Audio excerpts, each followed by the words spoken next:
سب سے پہلا جو سوال ہے وہ یہ ہے کہ کیا خدا شعور رکھتا ہے کہ خدا کے جذبات و احساسات ہوں؟ یعنی مختصر سا سوال یہ ہے کہ کیا خدا کے جذبات اور احساسات ہوتے ہیں؟ تو اس کا جواب یہ ہے کہ خدا شعور تو رکھتا ہے، اور وہ ایک کانشس بینگ ہے، یعنی ایک ایسی ذات ہے کہ جس میں شعور ہے، جو ذات شعور رکھتی ہے۔ لیکن کیا خدا، عاصم افتخار صاحب تشریف لائے ہیں، ایک منٹ عاصم صاحب، میں ابھی آپ کو لے رہا ہوں، جسٹ اے سیکنڈ۔ تو کیا خدا کے اندر جذبات اور احساسات ہیں؟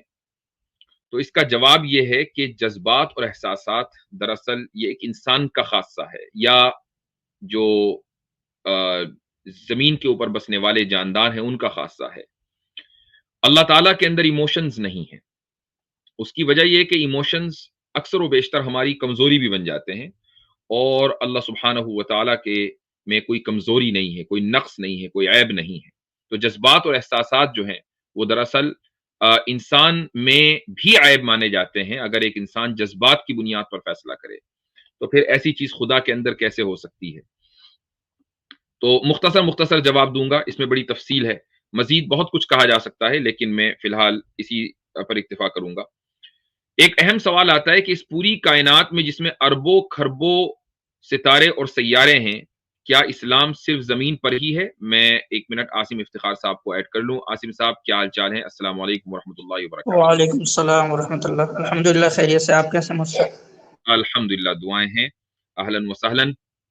تو میں نے پروگرام شروع کیا ہے، اور میں کچھ سوالات جو میرے پاس آئے ہوئے تھے تو میں ان کا جواب دے رہا ہوں مختصر، اور اس کے بعد انشاءاللہ پھر ہم اپنا لنک پبلک کریں گے۔ تو یہ سوال آیا ہوا ہے کہ اس کائنات کے اندر اربوں کھربوں ستارے اور سیارے ہیں، کیا اسلام صرف زمین پر ہی ہے؟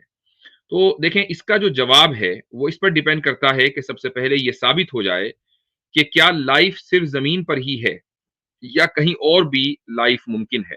جس طریقے سے اس زمین میں زندگی ہے اور یہاں انسان بستے ہیں، جانور بستے ہیں، ایسے ہی کیا دوسری کسی سیارے، کسی پلانٹ کے اوپر بھی لائف ممکن ہے؟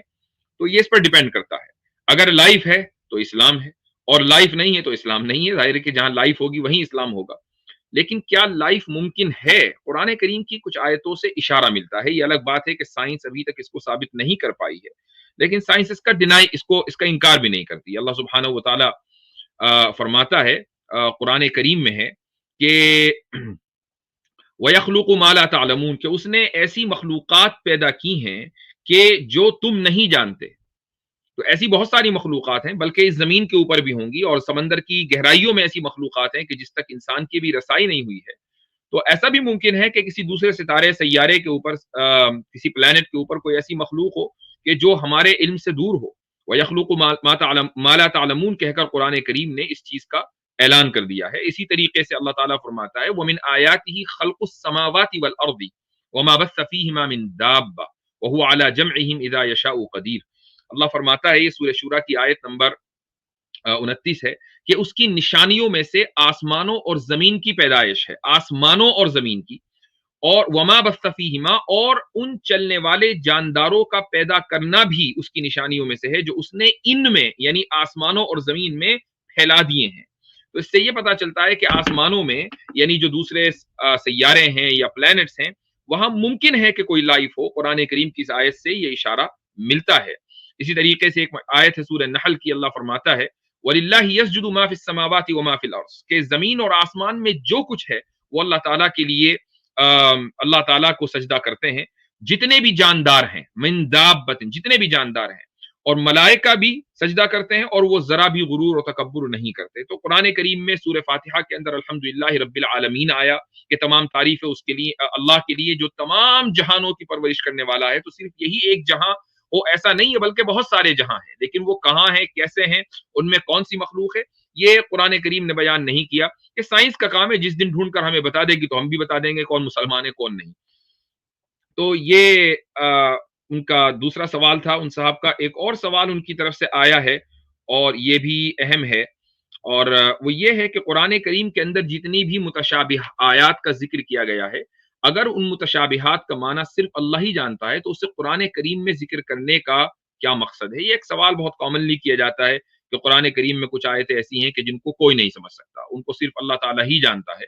تو قرآن کریم میں پھر ایسی آیتیں لانے کی ضرورت ہی کیا ہے؟ قرآن کریم کا مقصد تو ہدایت ہے، جب ان کو سمجھا ہی نہیں جا سکتا ان آیتوں کو تو آدمی ہدایت کیسے حاصل کرے گا؟ تو دیکھیں اس کا جواب یہ ہے کہ قرآن کی وہ آیتیں جو ایبسولوٹ متشابہ ہیں، یعنی جن کے اندر کوئی امکان نہیں ہے کہ کوئی بھی آدمی اس کو سمجھ سکے۔ انبیاء رسول اکرم صلی اللہ علیہ وسلم کی بات نہیں ہو رہی ہے، یا عام لوگوں کی بات ہو رہی ہے، آپ صلی اللہ علیہ وسلم کے علاوہ ایسا امکان ہے کہ رسول اللہ صلی اللہ علیہ وسلم ان آیتوں کو سمجھتے تھے، اس کے باوجود وہ آیتیں قرآن کریم میں ہیں۔ اس کی وجہ کیا ہے؟ اس کی وجہ ہے ہمارا یعنی انسانوں کا امتحان۔ اللہ تعالیٰ فرماتا ہے، خود ہی اس نے اس چیز کو اعلان کیا، ایسا نہیں کہ ہم نے یہ چیزیں بنائی ہیں۔ اللہ تعالیٰ فرماتا ہے قرآن سورہ اسراء کی آیت نمبر 82 ہے کہ وَنُنَزِّلُ مِنَ الْقُرْآنِ مَا هُوَ شِفَاءٌ وَرَحْمَةٌ لِّلْعَالَمِينَ کہ وَلَا يَزِيدُ الظَّالِمِينَ إِلَّا خَسَارًا، کہ ہم نے قرآن کریم کی کچھ آیتیں اس لیے بھی نازل کی ہیں کہ وہ لوگوں کے لیے شفا ہو اور اسی طریقے سے مؤمنین کے لیے باعث رحمت ہو۔ مؤمنین کے لیے باعث رحمت کیسے ہوں گی؟ مؤمنین جب ان پر ایمان لائیں گے تو باعث رحمت ہوگی۔ ولا یزید الظالمین، اور جو ظالمین اس کے اوپر ایمان نہیں لائیں گے ان کا اپنا نقصان ہے۔ تو یہ انسانیت کی ابتلا یعنی امتحان کے لیے ہے کہ ان آیتوں کو، اب الف لام را کا معنی کسی کو نہیں پتا، الف لام میم کا معنی کسی کو نہیں پتا، کاف ہا یا عین صاد کے معنی کسی کو نہیں پتا، لیکن ایک بڑی تعداد علماء کی ایسی بھی ہے کہ جو ان آیتوں سے شفا حاصل کرتی ہے، جو ان آیتوں کو بطور شفا لکھ کر دیتی ہے اور لوگوں کو شفا ملتی ہے۔ اور ایسے بھی لوگ ہیں کہ یعنی جو ایسے بھی الفاظ قرآن کریم میں ہیں، ہو سکتا ہے کہ کسی کو ان کا معنی نہ پتا ہو، قاف کا معنی نہیں پتا، اسی طریقے سے صاد کے معنی نہیں پتا، ممکن ہے، لیکن بہرحال یہ ہمیں ان پر ایمان لانا ہے، اور جو ایمان نہیں لائے گا وہ اس کا اپنا نقصان ہے۔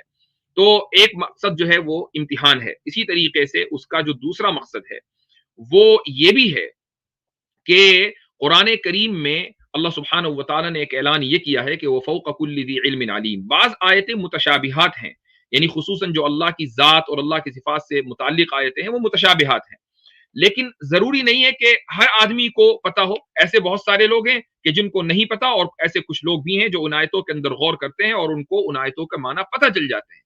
تو ہر اللہ عز و جل نے اعلان کیا کہ وہ فوق کل ذی علم علیم، ہر ذی علم کے اوپر ایک علم والا ہے۔ اس کا مطلب یہ ہے کہ کچھ آیتیں ایسی ہوں گی جن کو ہر آدمی سمجھے گا، کچھ آیتیں ایسی ہوں گی کہ جن کو کچھ خاص لوگ سمجھیں گے، ان کے پاس خاص سکلز ہوں گے، ان کا بیک گراؤنڈ ہوگا، جب جا کر وہ اس آیت کو سمجھ سکیں گے۔